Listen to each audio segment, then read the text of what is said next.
pros and cons, benefits and drawbacks of having a podcast, if you don't mind.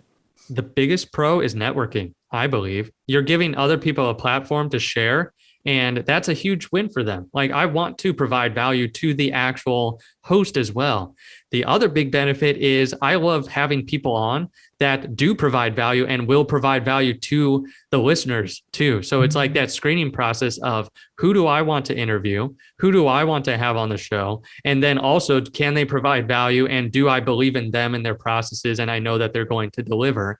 And it's like, I want to provide value both ways, because then I'm connecting them with a good group of listeners, and the listeners are hearing from someone who's the real deal. So I feel like it's a great networking opportunity. How can I serve them, past the podcast? And then how can I, what are they providing to the listeners as well too?